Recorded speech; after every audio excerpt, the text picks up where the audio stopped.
Welcome to Penrose Learning, where we make understanding easy.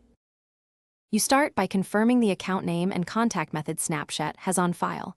This matters because recovery paths differ by email versus phone. Once done, use a trusted device and stable connection to avoid interruptions. Make sure you have any saved recovery code, authenticator app, or backup codes at hand. You'll need them immediately.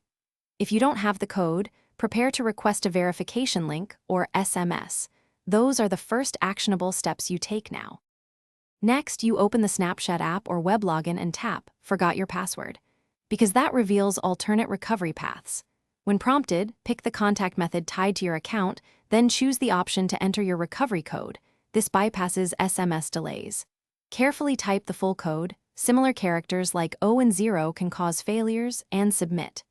If Snapchat accepts it, you'll be prompted to set a new password. Take this chance to create a strong, unique password.